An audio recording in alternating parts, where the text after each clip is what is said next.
ஸ்ரீமதே ராமானுஜாய நமக. ஸ்ரீமதே நிகமாந்த மகாதேசிகாய நமக. ஸ்ரீமத் பகவத்கீதையின் 4வது அத்தியாயத்தின் பெருமை.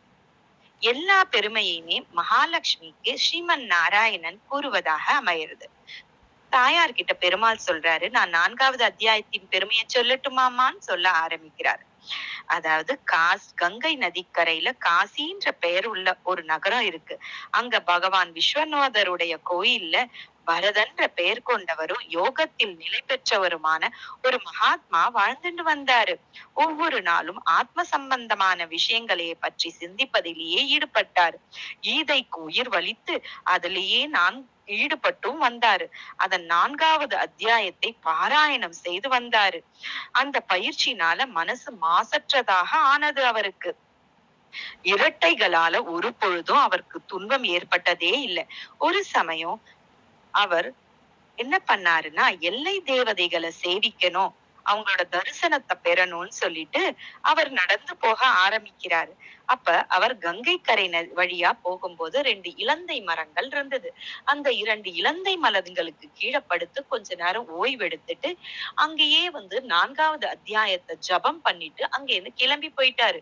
இது நடந்து 500 நாட்கள் கழிச்சு அந்த மரங்கள் 2ம் பட்டு போய் கீழே விழுந்து இந்த 2 இலந்தை மரங்களும் 2 கன்னிகைகளாக ஒரு புனிதமான அந்தணர் வீட்டுல பிறந்தாங்க. அந்த பெண்களுக்கு 7 வயசு ஆகும்போது அவங்க ஒரு நாள் பரத முனிவரை பாக்குறாங்க. பல இடங்களுக்கு சுற்றி பெருமாளை தரிசனம் பண்ணிட்டு வர அவர் திருவடிய பணியறாங்க. நடந்ததெல்லாம் சொல்றாங்க. அந்த முனிவர், எப்படிமா உங்களுக்கு இந்த பூர்வ ஜென்ம ஞாபகம் எல்லாம் இருக்கு, நீங்க முன் ஜென்மத்துல யார் எல்லாத்தையும் கேக்குறாங்க. உடனே அவங்க சொல்றாங்க, நாங்க யாருன்னு சொல்றோம் முனிவரே அப்படின்னு சொல்லிட்டு. முனிவரே, கோதாவரி நதிக்கரையில சின்ன பாபம்னு பெயர் கொண்ட ஒரு புனித ஸ்தலம் இருக்கு.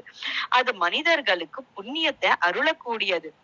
அதுல ஒரு நல்ல ஒரு தபஸ்வி இருந்தாரு, சத்திய தபான்னு சொல்லிட்டு.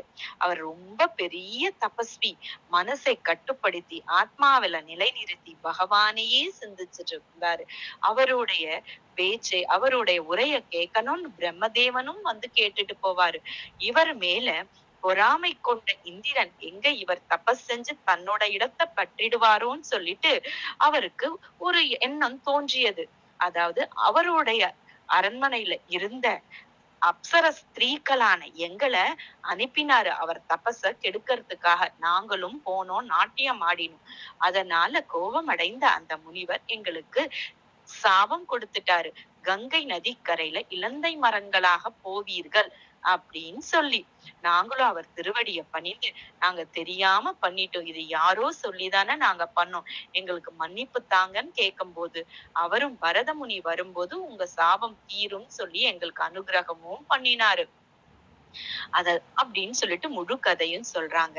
பரத முனிவரும் இந்த 2 கன்னிகைகளுக்கும் ஆசீர்வாதம் பண்றாரு.